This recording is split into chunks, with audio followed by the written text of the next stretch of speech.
दूसरी वीडियो में आप सबका स्वागत है।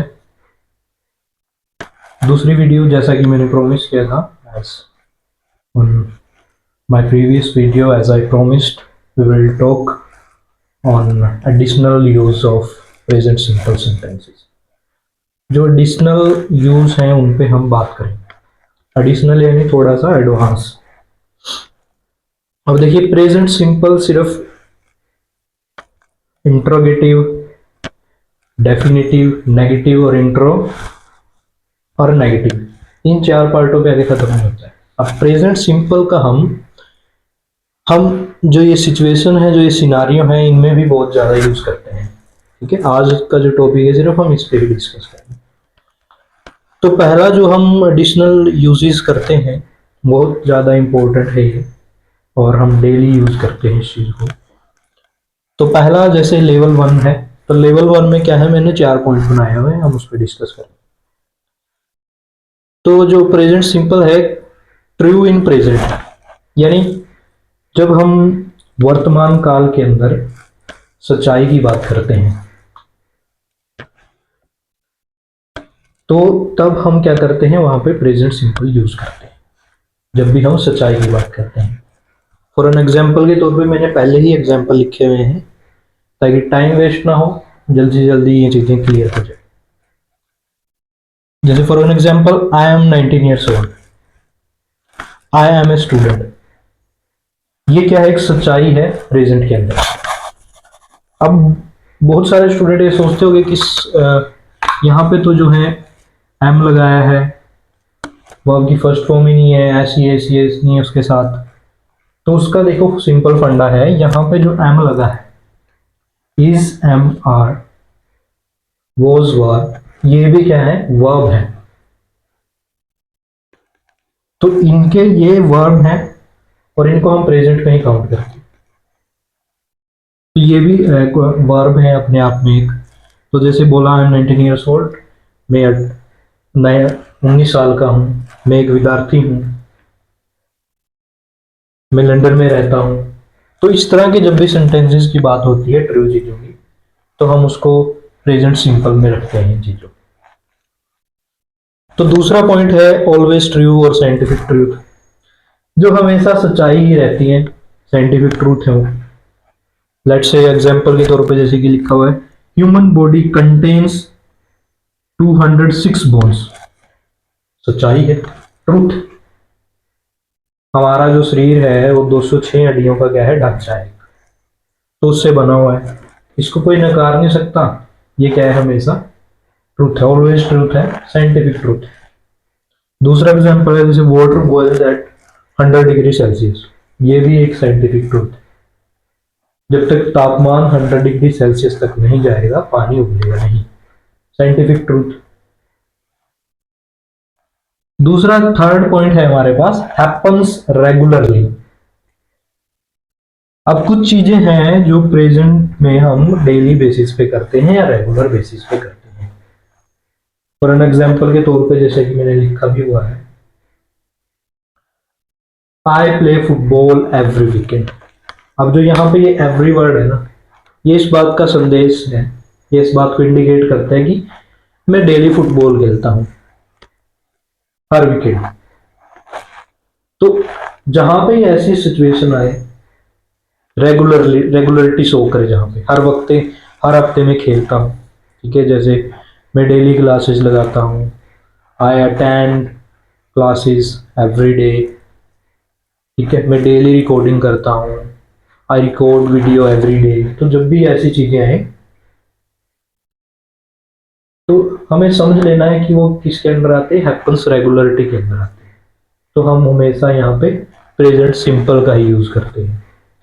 अब इसके अंदर फोर्थ वन जो पॉइंट है हमारा, इसमें क्या है, एडवर्ब कई बार बहुत जो है यूज होता है प्रेजेंट सिंपल, जैसे समटाइम्स, ऑलवेज, नेवर। जब भी हम इन वर्ड्स का यूज करते हैं एज ए एडवर्ब, तो हमेशा हम प्रेजेंट सिंपल का ही यूज करते हैं। जैसे सी नेवर प्लेज क्रिकेट,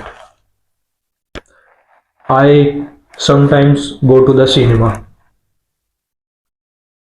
मैं कभी कभार सिनेमा जाता हूँ, ठीक है। आई ऑलवेज स्टे होम, मैं हमेशा घर रहता हूँ। तो जब भी इस तरह के सेंटेंसेस का हम यूज करते हैं, तो ये जब भी एडवर्ब हमें दिखे या कोई भी फिलिंग द ब्लैंक्स आए आपको और ये वर्ड हो वहां पे, तो आंख मीच के आपको क्या सिंपल प्रेजेंट का यूज करना है एज पर द प्रोनाउंस। तो ये एक है जो हमारे पास एडिशनल यूजेस होता है प्रेजेंट सिंपल का। अब दूसरा क्या है हमारे पास, दूसरा क्या होता है फिक्स्ड इन फ्यूचर। इसका मतलब है कुछ चीजें होती हैं जो पहले से ही फिक्स्ड होती हैं, ये पहले से ही डिसाइड की गई होती हैं, प्रेजेंट के अंदर की होती हैं, लेकिन हमें फ्यूचर को डिनोट करती हैं। जैसे कि train leaves eight 9:45 this evening, मतलब अभी मैं बोल रहा हूं जैसे इस समय कि ट्रेन क्या है 9:45 पे निकलती है, ये क्या है डिसाइडेड है, फिक्स्ड है, एक टाइम टेबल है इसका फिक्स्ड है कि वो 9:30 पे 9:45 पे निकलेगी, तो मतलब 9:45 पे निकलेगी, सिंपल, यानी फिक्स्ड। बात यहां पे फ्यूचर की हो रही है, but something is fixed in A present, or in order to convey future sentences, so always we use present simple। तो हिंदी में कई बार हम ऐसा बोलते हैं, हाँ जैसे भाई 9:45 पे निकलेगी, यानी सेंटेंस हम फ्यूचर का बोल रहे हैं, बट हमें लिखना कैसे पड़ता है प्रेजेंट कंटिन्यूस के। आप यहाँ पे विल या वर्ब की फर्स्ट फॉर्म लगा के नहीं कन्वे कर सकते, ये गलत हो जाएगा। तो हमें क्या करना है प्रेजेंट सिंपल का यूज करना है वहां पे सेंटेंस का। और एक दूसरे शब्दों में कहते हैं एक नियर फ्यूचर हो गया, नियर जो फ्यूचर है उसको डिनोट करता है, ठीक है। यानी आप अगर आफ्टरनून में पूछ रहे हैं, इवनिंग तक की बात चल रही है, तो वहां पे कन्वे कर सकते हैं चीज। और दूसरा हमारे पास यूज है जब हम व्हेन का यूज करते हैं, आफ्टर का, बिफोर का, इफ का और अनलेस का। जब हम इन वर्ड्स का यूज करते हैं तब भी हम बहुत बार क्या करते हैं प्रेजेंट सिंपल सेंटेंस का ही यूज करते हैं। अब वो कैसे करते हैं, एग्जाम्पल के तौर पे जैसे कि I will talk to John when I see him. अब यहां पे व्हेन का यूज किया है हमने, वो कैसे, देखिए जब आप हिंदी इन सेंटेंस की बनाएंगे ना तो ऐसे बनती है कि जब मैं उसे मिलूंगा तो मैं उससे बात कर लूंगा। यानी आप हिंदी के हिसाब से अगर इसको ट्रांसलेट करेंगे तो दोनों ही सेंटेंस फ्यूचर में कन्वर्ट हो जाएंगे, बट ऐसा नहीं है। अगर मैं उससे मिलता हूं तो मैं उससे बात कर लूंगा, ये एक करेक्ट तरीका है। तो प्रेजेंट सिंपल में ही हम इसको कन्वे करते हैं, यानी एक व्हेन के बाद जो स्ट्रक्चर बनेगा वो प्रेजेंट सिंपल का बनेगा, और उसके जो पहले बनता है हम फ्यूचर में रखते हैं, ठीक है। आप दूसरी तरह से भी बोल सकते हैं, जब मैं उसे मिलता हूं या अगर उससे मिलता हूं तो मैं उससे बात कर लूंगा, जब मैं उससे मिलूंगा तो मैं उससे बात करूंगा। When I see him I talk to John, या फिर आप इसको बाद में भी रख सकते हैं, I talk to John when I see him, जब मैं उससे मिलूंगा तो बात करता हूं। और दूसरा यहां पे है before, you must finish your work before you go home. अब यहां पे बिफोर आ गया, तो यहां पे जो सेंस है, हिंदी की सेंस को समझना है ताकि हम इंग्लिश में अच्छे से चीजों को क्लियर करें। जब कभी हम बातचीत के दौरान कभी ऐसा बोलते हैं, घर जाने से पहले आपको अपना होमवर्क करना है, मैंडेटरी है। तो आप इसकी हिंदी को अगर इंग्लिश में ट्रांसलेट करेंगे तो इंग्लिश का जो स्ट्रक्चर है या आप जो ट्रांसलेशन करके जो सेंटेंसेस बनाएंगे वो डिफरेंट बनेंगे, बट अकॉर्डिंग टू इस रूल के चलेंगे तो करेक्ट बनेंगे। हालांकि होता यही है कि हम जैसा हिंदी में बोलते हैं वैसा का वैसा ही ट्रांसलेट करते हैं, बट कई बार ऐसा नहीं होता है जैसा कि यहाँ पे है। तो यहाँ पे जैसे you must finish your work before you go home, तो यहाँ पे गो आ गया प्रेजेंट सिंपल। अगर इसकी इंग्लिश की अगर हम हिंदी में ट्रांसलेशन करें तो क्या बनेगा, आपको अपना काम क्या है, खत्म करना है बिफोर यू गो होम, घर जाते, यानी हिंदी में इफ यू गो होम, अगर घर जाते हो तो आपका काम खत्म होना चाहिए। अगर आप घर जाते हैं या घर जाने से पहले आपका काम खत्म होना चाहिए। तो इस तरह से हम करते हैं, लेकिन हम उसका प्रेजेंट सिंपल नहीं करते, याद रहे। दूसरा है इफ आता है हमारे पास। अब इफ जब भी यूज करते हैं हम स्टार्टिंग में यूज करते हैं ज्यादातर टाइम इफ को। जैसे इफ इट रेन्स, बीच में भी यूज करते हैं हम कनेक्टर के तौर पर कई बार। जैसे if it rains we will get wet, अगर बारिश होती है तो हम भीग जाएंगे। लेकिन कई बार हम हिंदी में क्या करते हैं, बोलते हैं अगर बारिश होगी तो भीगेंगे भाई, लेकिन ऐसा नहीं होता है। बट अगर बारिश होती है तो हम भीगेंगे।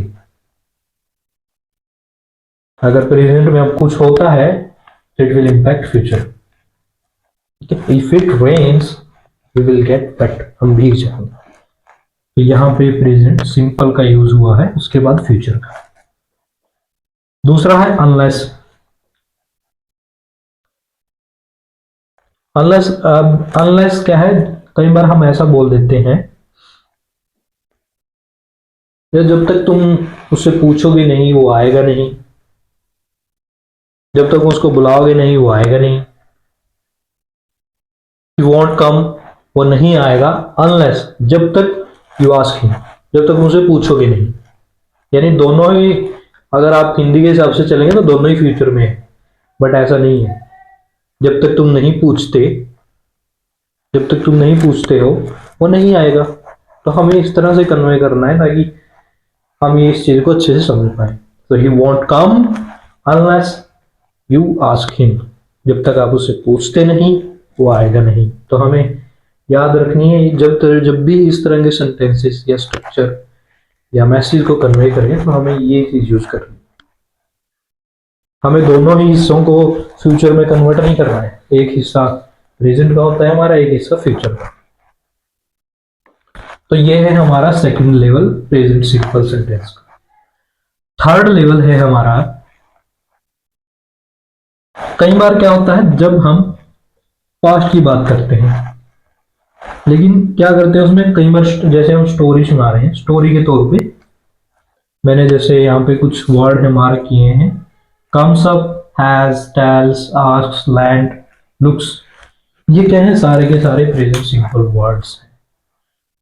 कई बार क्या होता है, हम जैसे कि स्टोरी लिखी हुई मैंने यहाँ पे, I was walking down the street the other day when suddenly this man comes up to me. क्या हो रहा है, मैं स्ट्रीट पे जा रहा था अगले दिन और अचानक से क्या हुआ, एक आदमी मेरे पास आता है और मुझे बताता है कि उसका वॉलेट गुम हो गया है और वो कुछ पैसे जो है उधार मांगता है, बट वो थोड़ा सा खतरनाक भी दिखाई देता है। मैं स्ट्रीट में ट्रेवल कर रहा था, सडनली एक आदमी मेरे पास आता है यानी present simple, comes up to me, tells me, मुझे बताता है, and he has lost his wallet, कि उसने अपना वॉलेट खो दिया है, and asks him to lend some money, मुझसे कुछ पैसे उधार मांगता है। He looks a bit dangerous, वह थोड़ा सा खतरनाक भी दिखता है। तो हम कई बार ऐसे जब स्टोरी सुनाते हैं तो इस तरह के जो वाक्य हैं हम कहानी में ऐड करते हैं, तो उस दौरान हम प्रेजेंट सिंपल का यूज करते हैं। तो ये जो है थ्री जो है फेसेस हैं प्रेजेंट सिंपल के, तो इन जगहों पे भी हम जो है प्रेजेंट सिंपल का यूज करते हैं। ये हो गया थोड़ा सा इंटरमीडिएट लेवल पे, वो था सिर्फ प्रेजेंट सिंपल का स्ट्रक्चर करने का, बट हम यहाँ पे भी इन सब चीजों का जो है यूज करते हैं। आई होप ये जो एडवांस लेवल है आपका, जो ये स्ट्रक्चर है आप इनका यूज करेंगे, क्योंकि ये सिंपल से भी ज्यादा यूजेस में आते हैं। अगर आप ध्यान से इनको देखेंगे, जो हमने प्रेजेंट सिंपल प्रीवियस वीडियो में किया था, वो करता है, करती है, नहीं करता है, क्या वह खाते हैं, क्या वह पीते हैं, क्या वह जाते हैं, जब हम इन सब चीजों का यूज करते हैं उनसे भी ज्यादा ये यूज होते हैं। अगर आप ध्यान से देखेंगे तो, प्रैक्टिस करेंगे तो आपको पता चलेगा इन सब चीजों का। आई होप आपका जो है ये क्लियर हो गया होगा ये तीनों चीजें। अगर कोई चीज समझ में नहीं आए तो आप मुझे कमेंट कर दीजिएगा, मैं उस पर रिप्लाई कर दूंगा।